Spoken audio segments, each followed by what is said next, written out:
সংবাদ সবাইকে স্বাগত জানাচ্ছি। আমি ফিরোজ তোহা। শুরুতেই সংবাদ শিরোনাম। বাংলাদেশের সর্বশেষ গুরুত্বপূর্ণ আপডেট সংবাদে আপনাকে স্বাগত। শুরুতেই সংবাদ শিরোনাম, পরে বিস্তারিত। শুরুতেই জানিয়ে দিব, বৈষম্যবিরোধী ছাত্র আন্দোলনে বিএনপির ১১৭ জন এবং বাংলাদেশ জামাত ইসলামের ৮৭ জন নেতাকর্মী নিহত হয়েছেন। ইন্না লিল্লাহি ওয়া ইন্না ইলাইহি রাজিউন। এরপর জানিয়ে দিব, শেখ হাসিনা পালিয়েছে, এটির ভিন্ন শব্দ প্রয়োগ গণমাধ্যমের বিবেকের স্বাধীনতাকে প্রশ্নবিদ্ধ করবে। মিডিয়ার উদ্দেশ্য করে বললেন বিএনপির ভারপ্রাপ্ত চেয়ারম্যান তারেক রহমান। দেশের প্রিন্ট এবং ইলেকট্রিক মিডিয়ার সংশ্লিষ্টদের প্রতি দৃষ্টি আকর্ষণ করে বিএনপির ভারপ্রাপ্ত চেয়ারম্যান তারেক রহমান বলেছেন, গণহত্যাকারী শেখ হাসিনা সংবাদপত্রের স্বাধীনতা কেড়ে নিয়েছিল। সংবাদপত্রের স্বাধীনতা হরণকারী হাসিনা পালিয়েছে। জনগণের প্রত্যাশা, আপনারা আপনাদের যার যার সংবাদপত্রে নির্ভয়ে এই শব্দটি লিখবেন, হাসিনা পালিয়েছে, হাসিনা পালিয়েছে। শব্দটির পরিবর্তে কোনো গণমাধ্যম যদি ভিন্ন কোনো শব্দ প্রয়োগের অপকৌশল নেয়, সেটি জনগণের কাছে আপনাদের বিবেকের স্বাধীনতাকেই প্রশ্নবিদ্ধ করবে। আজ লন্ডন থেকে এক ভিডিও বার্তায় এসব কথা বলেন বিএনপির ভারপ্রাপ্ত চেয়ারম্যান তারেক রহমান। জানিয়ে দিব, আমার বিশ্বাস তারেক রহমান আগামীর প্রধানমন্ত্রী। এক সাক্ষাৎকারে বললেন সাবেক সংসদ সদস্য এবং BJP chairman barrister Andalib Rahman Partha. এদিকে আন্দোলনের মুখে এইচএসসির বাকি সমস্ত পরীক্ষা বাতিল ঘোষণা। শিক্ষার্থীদের আন্দোলনের মুখে চলমান এইচএসসি এবং সমমানের বাকি পরীক্ষাগুলোর পরীক্ষা বাতিল করে অটোপাসের দাবি মেনে নিয়েছে শিক্ষা মন্ত্রণালয়। মঙ্গলবার বিকেলে ঢাকা শিক্ষা বোর্ডের চেয়ারম্যান অধ্যাপক তপন কুমার সরকার এসব তথ্য নিশ্চিত করেছেন। অবশ্য এ বিষয়ে এখনও প্রজ্ঞাপন জারি করেনি মন্ত্রণালয়। জানিয়ে দিব, কুমিল্লায় বাহার এবং সূচনার বিরুদ্ধে আরও এক মামলা। কুমিল্লার সাবেক সংসদ সদস্য আকম বাহাউদ্দিন বাহার এবং তার বড় মেয়ে অপসারিত কুমিল্লা সিটি কর্পোরেশনের সাবেক মেয়র তাহসিন বাহার সূচনার বিরুদ্ধে আরও একটি মামলা দায়ের করা হয়েছে। কুমিল্লার তালতলা চৌমুহনীতে ছাত্র জনতার মিছিলে সশস্ত্র হামলা এবং আহত হওয়ার ঘটনায় কুমিল্লা কোতোয়ালি মডেল থানায় এ মামলা দায়ের করা হয়। এবং সর্বশেষ জানিয়ে দিব, আওয়ামী লীগ নেতা সাইদার হত্যা মামলায় ৯ জনের মৃত্যুদণ্ড, ৫ জনের যাবজ্জীবন। পাবনা পৌর আওয়ামী লীগের কার্যনির্বাহী কমিটির সদস্য এবং ব্যবসায়ী ঠিকাদার সাইদার মালিতা পঞ্চান্নকে হত্যা মামলায় ৯ জনকে মৃত্যুদণ্ড দিয়েছে আদালত। এছাড়াও ৫ আসামিকে যাবজ্জীবন সশ্রম কারাদণ্ড দেওয়া হয়েছে। আর তার হত্যায় জড়িত থাকার অভিযোগ প্রমাণিত না হয় বেকসুর খালাস পেয়েছেন ৭ আসামি। আজ দুপুর ১২টার দিকে রাজশাহীর দ্রুত বিচার ট্রাইব্যুনালের বিচারক মোহাম্মদ মহিদুজ্জামান এ রায় ঘোষণা করেন। প্রিয় দর্শক, এতক্ষণ শুনছিলেন সংবাদ শিরোনাম, এবারে বিস্তারিত। তবে তার আগে বন্ধুরা, অনুরোধ থাকবে সংবাদটিতে একটি লাইক দিন। এই চ্যানেলে আপনি নতুন হয়ে থাকলে আমাদের সংবাদটি দেখতে দেখতে চ্যানেলটি সাবস্ক্রাইব করে রাখুন। আর বন্ধুরা, কমেন্ট করে জানিয়ে দিন এই সংবাদ সম্পর্কে আপনার মূল্যবান মতামত। জানিয়ে দিন বন্ধুরা, আপনি বিশ্বের কোন দেশ থেকে বা বাংলাদেশের কোন স্থান থেকে আমাদের সংবাদটি দেখছেন এবং শুনছেন। এবারে বিস্তারিত। বিএনপির ১১৭ এবং জামাত ইসলামের ৮৭ নেতাকর্মী নিহত হয়েছে। সম্প্রতি ছাত্র জনতার অভ্যুত্থানে সাবেক প্রধানমন্ত্রী শেখ হাসিনা দেশ ছেড়ে পালিয়ে ভারতে যান। এই আন্দোলনে বিএনপি এবং দলটির অঙ্গ সংগঠনের অন্তত ১১৭ নেতাকর্মী এবং জামাত ইসলাম ও ইসলামী ছাত্র শিবিরের ৮৭ নেতাকর্মী প্রাণ হারিয়েছেন বলে জানা গেছে। এছাড়াও অন্যান্য কয়েকটি রাজনৈতিক দলের নেতাকর্মীও জীবন দিয়েছেন। শেখ হাসিনার ১৫.৫ বছরের কর্তৃত্ববাদী শাসন উৎখাত এবং অভ্যুত্থানকে রাজনৈতিক রূপ না দিতে হতাহত নেতাকর্মীর তালিকা গোপন রাখার কৌশল নিয়েছে দলগুলো। অভ্যুত্থানের কৃতিত্ব নিয়ে অন্তর্বর্তীকালীন সরকারের নিয়ন্ত্রণে থাকা আন্দোলনের সূত্রপাতকারী ছাত্র জনতার সঙ্গে বিরোধে না জড়াতে এই কৌশল বলে জানা গেছে। সমকালের এক প্রতিবেদন থেকে জানা যায়, এসব দলের সূত্রগুলো নিহত নেতাকর্মীদের বড় অংশের পরিচয় পাওয়া গেছে। বিএনপির সূত্র নিশ্চিত করেছে, ছাত্র দলের ৩৪, যুব দলের ৩৫, স্বেচ্ছাসেবক দলের ৯, শ্রমিক দলের ১৪, কৃষক দলের ৪, ঢাকা মহানগর উত্তর বিএনপির ৬, দক্ষিণ বিএনপির ১২, মৎস্যজীবী দলের ২, জাতীয়তাবাদী সামাজিক সাংস্কৃতিক সংস্থা জাসাসের এক নেতাকর্মীর প্রাণহানির তথ্য নিশ্চিত হওয়া গেছে। বহু নেতাকর্মী চিকিৎসাধীন অবস্থায় নিহতের সংখ্যা আরও বাড়তে পারে। জামাত সূত্র থেকে জানা গেছে, শিবিরে নিহত নেতাকর্মীর সংখ্যা অন্তত ৫৩। জামাতের ৩৪ জনের প্রাণ গেছে। তীব্র আন্দোলনের প্রথম দিন গত ১৬ জুলাই শিবিরের ২ নেতা নিহত হন। 1 আগস্ট আওয়ামী লীগ সরকারের নির্বাহী আদেশে নিষিদ্ধ হওয়ার পর 4 ও 5 আগস্ট জামাত শিবিরের 60 জনের বেশি নিহত হয়েছেন, যদিও দলটির কেউ এ বিষয়ে আনুষ্ঠানিক বক্তব্য জানায়নি।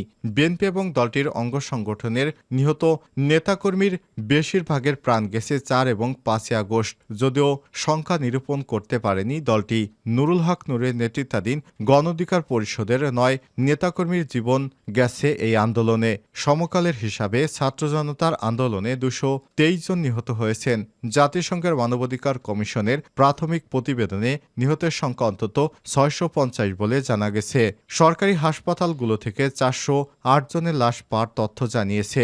সদ্য সাবেক স্বরাষ্ট্র উপদেষ্টা ব্রিগেডিয়ার জেনারেল অবসরপ্রাপ্ত এম সাকাত হোসেন জানিয়েছে, নিহতের সংখ্যা হাজার ছাড়াতে পারে।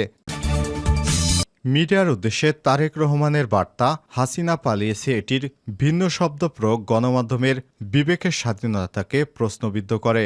দেশের প্রিন্ট এবং ইলেকট্রিক মিডিয়ায় সংশ্লিষ্টদের প্রতি দৃষ্টি আকর্ষণ করে বিএনপির ভারপ্রাপ্ত চেয়ারম্যান তারেক রহমান বলেছেন, গণহত্যাকারী হাসিনা সংবাদপত্রের স্বাধীনতা কেড়ে নিয়েছিল। সংবাদপত্রের স্বাধীনতা হরণকারী হাসিনা পালিয়েছে। জনগণের প্রত্যাশা, আপনারা আপনাদের যার যার সংবাদপত্রের নির্ভয়ে এই শব্দটি লিখবেন, হাসিনা পালিয়েছে, হাসিনা পালিয়েছে। শব্দটির পরিবর্তে কোনো গণমাধ্যম যদি ভিন্ন কোনো শব্দ প্রয়োগের অপকৌশল নেন, সেটি জনগণের কাছে আপনাদের বিবেকের স্বাধীনতাকেই প্রশ্নবিদ্ধ করবে। মঙ্গলবার 20 আগস্ট লন্ডন থেকে এক ভিডিও বার্তায় সব কথা বলেন তারেক রহমান। তারেক রহমান আরও বলেন, আপনাদের প্রতি আহ্বান, গত 15 বছরে যারা গুম, খুন এবং অপহরণের শিকার হয়েছে, ছাত্র জনতার বিপ্লবের হাজারো মানুষের যারা শহীদ হয়েছেন, আহত হয়েছেন, তাদের এবং তাদের পরিবারের দুঃখ দুর্দশা নিয়ে বিশেষ অনুষ্ঠান প্রচার করুন। সাগর রুনির হত্যা মামলার তদন্তের এক যুগেও কেন শেষ হলো না, সে প্রশ্ন তুলুন। জনগণ আপনাদের কাছ থেকে আয়নাঘর নিয়ে অনুসন্ধানী রিপোর্ট দেখতে চায়। হাসিনা দেশকে লুটেরা রাষ্ট্রে পরিণত করেছিল। জনগণ দুর্নীতি সেসব চিত্র প্রতিবেদন সংবাদপত্রে দেখতে চায়। গণহত্যাকারী হাসিনা প্রতিবার কিভাবে জনগণের ভোট ডাকাতি করেছিল, গণমাধ্যমে প্রতিদিনের সেসব চিত্র তুলে ধরে বিশেষ অনুষ্ঠানে প্রচারের আহ্বান জানায়। গণমাধ্যমে হাসিনার অপকর্ম প্রেমবন্দী থাকলে ভবিষ্যতে আর কেউ হাসিনার মতো ভোট ডাকাতি, গণহত্যায় লিপ্ত হতে সাহস করবে না, যা গণতন্ত্রের ভিতকে মজবুত করবে এবং ক্ষমতাসীন স্বৈরাচারী আচরণ থেকে বিরত থাকতে বাধ্য করবে বলে মনে করেন তারেক রহমান। আমার বিশ্বাস, তারেক রহমান আগামীর প্রধানমন্ত্রী। ছাত্র জনতার অভ্যুত্থানে 5 আগস্ট প্রধানমন্ত্রীর পদ থেকে পদত্যাগ করে ভারতে পালিয়ে যান শেখ হাসিনা। সেই আন্দোলন শুরু থেকেই সোচ্চার ছিলেন বাংলাদেশের জাতীয় party BJP chairman barrister Andalib Rahman Partha. এই আন্দোলন ঘিরে কারাভোগ এবং রিমান্ডেও যেতে হয়েছে তাকে। পরে শেখ হাসিনার পতনের পরদিন 6 আগস্ট জামিন পান ব্যারিস্টার পার্থ। এদিন 8 আগস্ট নোবেলজয়ী অর্থনীতিবিদ ডক্টর মোহাম্মদ ইউনূসের নেতৃত্বাধীন অন্তর্বর্তী সরকার গঠিত হয়। বর্তমানে আওয়ামী লীগ সমর্থিত দলগুলো রাজনীতিতে সক্রিয় না থাকলেও বিএনপির সমর্থিত দলগুলো সক্রিয় রয়েছে। দেশের রাজনীতিতে সমসাময়িক ইস্যু নিয়ে যুগান্তরের সঙ্গে খোলামেলা কথা বলেছেন সাবেক সংসদ সদস্য BJP chairman barrister Andalib Rahman Partho. সাক্ষাৎকারটি নিয়েছে মানিক রায়হান বাপ্পি। ব্যারিস্টার পার্থ বলেন, সত্য কথা বলতে এই সরকারের কাছ থেকে জনগণের প্রত্যাশা অনেক, তবে প্রত্যাশা বাস্তবায়নে আমাদের নিজ নিজ জায়গা থেকে সবাইকে সহযোগিতা করতে হবে। এই সরকারের বিশ্বাসযোগ্যতা এবং গ্রহণযোগ্যতা নিয়ে তো কারো কোনো প্রশ্ন নেই।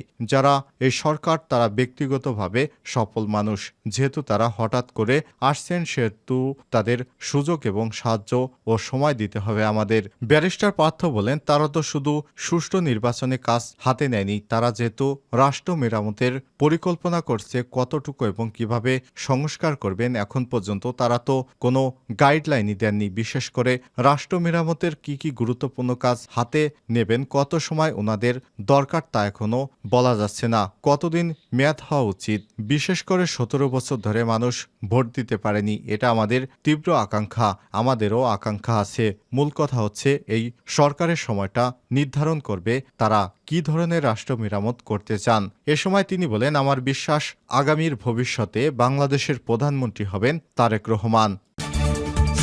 তীব্র আন্দোলনের মুখে এইচএসসির বাকি পরীক্ষা বাতিল। শিক্ষার্থীদের আন্দোলনের মুখে চলমান এইচএসসি এবং সমমানের বাকি বিষয়গুলোর পরীক্ষা বাতিল করে অটোপাসের দাবি মেনে নিয়েছে শিক্ষা মন্ত্রণালয়। মঙ্গলবার বিকেলে ঢাকা শিক্ষা বোর্ডের চেয়ারম্যান অধ্যাপক তপন কুমার সরকার এসব তথ্য নিশ্চিত করেছেন। অবশ্য এ বিষয়ে এখনও প্রজ্ঞাপন জারি করেনি মন্ত্রণালয়। এদিন পরীক্ষার বিষয়ে শিক্ষা মন্ত্রণালয়ের অন্তর্বর্তী সরকারের শিক্ষা উপদেষ্টা ওয়াহিদুদ্দিন আহমেদের সভাপতিত্বে এক বৈঠক অনুষ্ঠিত হয়। বৈঠকে সিদ্ধান্ত নেওয়া হয়েছে চলতি বছরে এইচএসসি এবং সমমানা বাকি বিষয়গুলো পরীক্ষা অর্ধেক প্রশ্নোত্তরে অনুষ্ঠিত হবে। পুনরায় পরীক্ষা শুরুর তারিখ 11 সেপ্টেম্বর থেকে আরও 2 সপ্তাহ পেছবে। তবে শিক্ষার্থীদের আন্দোলনের মুখে বাকি বিষয়গুলোর পরীক্ষা বাতিল করে অটোপাসের দাবি জানিয়েছে শিক্ষা মন্ত্রণালয়।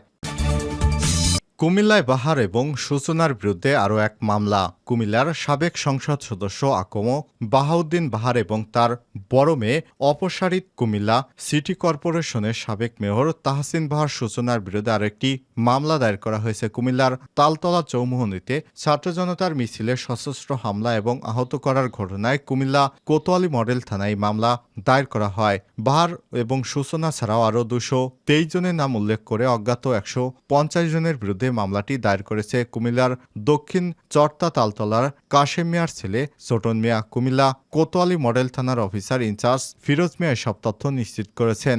মামলায় উল্লেখ করা হয়, গত 19 জুলাই বিকাল 3:30টায় বৈষম্য বিরোধী ছাত্র আন্দোলনে যোগ দেওয়ার লক্ষ্যে ছাত্র জনতার মিছিল সহ কান্দিরপাড় যার উদ্দেশ্যে দক্ষিণ চর্তা তালতলা চৌমুহনী সৈয়দবাড়ি সংলগ্ন পাকা রাস্তায় সমবেত হয়। এ সময় সাবেক এমপি বাহাউদ্দিন বাহার এবং তাহসিন বাহার সূচনার হুকুমে আসামিরা দেশীয় অস্ত্রশস্ত্র অগ্নেয়াস্ত্র সজ্জিত হয়ে দাঙ্গা সৃষ্টি করে নিরস্ত্র ছাত্র জনতার উপর আতর্কিত হামলা করে। এতে বাদীর ডান পায়ের হাঁটুর উপর গুলিবিদ্ধ হয় এবং কোপের আঘাতে গুরুতর জখম হয়। এছাড়াও সাক্ষী রোমান হাসান রিপন, সাবিক ইসমাইল, কাজী সুমন এবং ইসমাইল হোসেন গুলিবিদ্ধ ও জখম এবং স্পিন্টারবিদ্ধ হয়। এ মামলায় 225 জনকে আসামি করা হয়েছে।